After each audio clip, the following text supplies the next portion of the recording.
We're here. We're It's Babe at 5. Welcome, ladies. I'm Karen Ray. I am here tonight with Teresa Barthel from EXP Realty. We've got some important discussions to have. We do. Teresa had suggested a movie, Mrs. Palfrey at the Claremont, and how many of you have parents that at some point in the not too distant future are going to be having to make some difficult decisions about where they live? Yeah. So I suggested the movie Mrs. Palfrey at the Claremont because it's about this very sophisticated lady. She's probably in her 80s, right? And she, sees a brochure and she's going to be off to London to stay at this senior hotel, I take it, and she wants to be closer to her grandson. And as it turns out, the grandson doesn't call, doesn't visit. Yeah. She finds it a bit disappointing. It's not the place she was hoping to find. She lost her husband, Arthur, who she'd probably been married to for a long time. Anyway, the movie's fun, a little depressing. It's a bit of a comedy. Has this really cute guy in it. So I didn't watch the whole thing because I thought I felt so bad for her because she was there.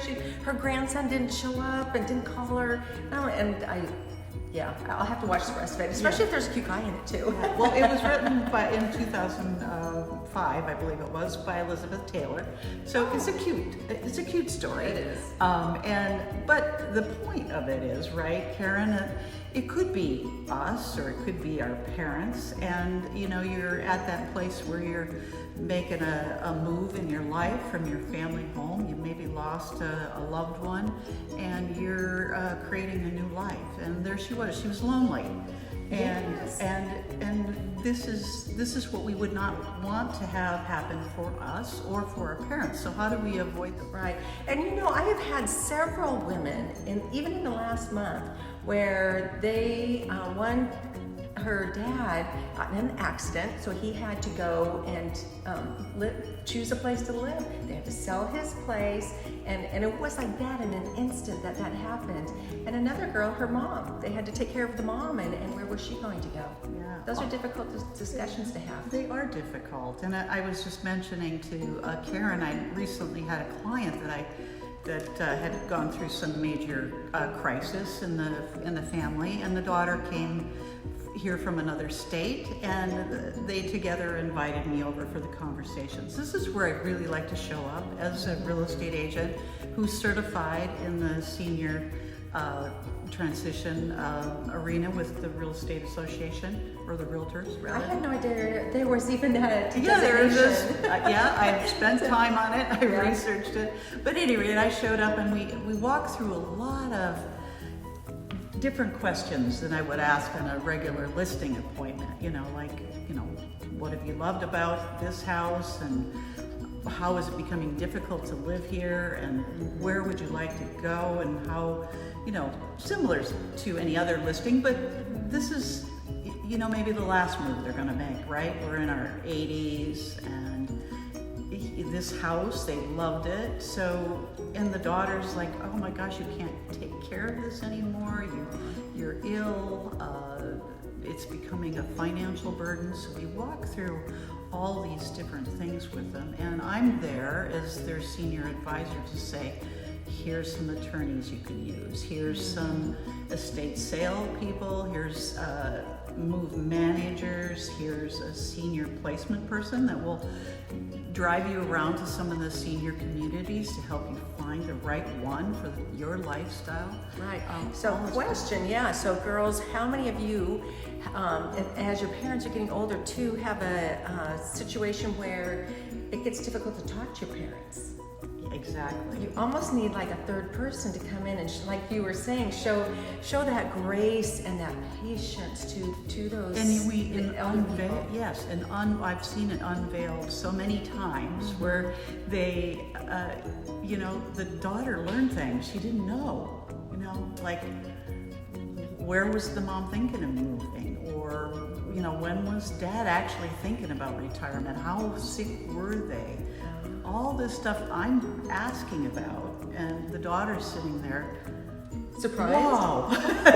I didn't know, she says.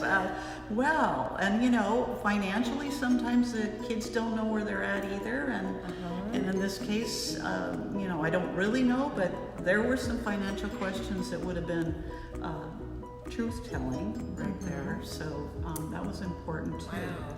I came from my own family, and we didn't do the whole communication as well as we should have. So maybe I'm out here in a mission to kind of do it differently for others. And I know I've had clients that said, hey, we're ready to go, and they're very embraced by their family. And then there's others that are not. And if I could help bridge that gap for you, please call on me for that. So how do you deal with, I would imagine that there's a lot of fear. I mean, because a lot of these older folks have lived in a house for a long time. And just that fear to move someplace that they don't know, that they, and they want to stay where they're at, but they really can't because maybe they have stairs or that type of stuff. How do you deal with those kind of issues? Well, it's a matter of kind of talking about what the fears are. It's about introducing them. It's about them hearing from me that I've had other clients that moved to that place and they love it. We're experiencing that in the neighborhood I live in. There's several people that are over their 80s and they're all going to the same place, and they'll be neighbors there. So you discover things that are a happy place for them, or hey, they didn't realize they could go somewhere where they could continue gardening if gardening was what they always loved. Or there's communities where woodworking or some shop type thing was, they have little shops and that sort of thing. So it doesn't have to be a depressing move. It can be actually very uplifting and making their lives simpler and less complicated and less vulnerable, because we haven't talked about that either. When they're alone and all these things start happening, things become confusing. There's a lot of scam artists out there, whether they're on the internet or they're knocking on their front door or making phone calls. I talked to a guy today who said, Teresa, I get letters every day and I get phone calls. In fact, some aggressive real estate agent had called him at 7 a.m. and he said, I am still sleeping. And she hung up and called back 2 minutes later and said, is your wife available?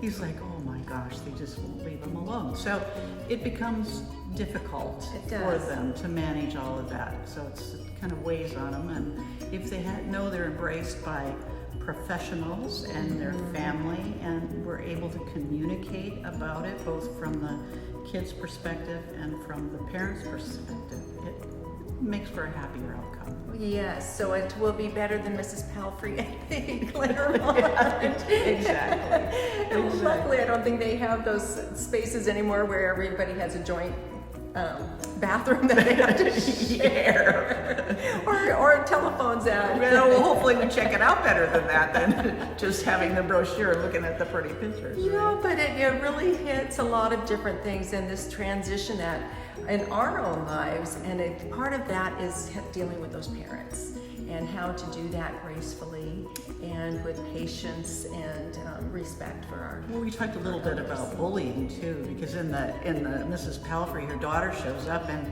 she's just kind of indignant, like, I'm responsible for you and you should be doing this, and Mrs. Palfrey kind of shakes her head and goes, I just can't deal with it. How do you think they feel on the other side when you're just in their face, telling them this is what you have to do? So you help with those talks. Again, you need to calm it down a little bit. So you're part of like counselor then too. Yes, I know. Some people said I should have went into that instead, right? But I like what I do, and I feel that there's good outcomes that come from it. Yes, well, you have a very calm spirit, so I'm sure that kind of keeps everybody calm in those kind of conversations. Well, and I came to this a few years ago when I met with a family that dad was a very prominent member of the community and had dementia, and the family came, but it's like powers of attorney and trust situations, and there's a lot to it that we should be asking and making sure that you're making the right decisions at this time in your life too. And was it okay for dad to just sign the papers? Well, not exactly, right? So, but you know, we walked them through all of it, and the family felt very confident that everything that was going on was happening the way it should. But from there, I realized I needed to show up with more resources for my clients, and so this is some 10 years later now, and this is what I have a passion to do. Wonderful. This is so wonderful.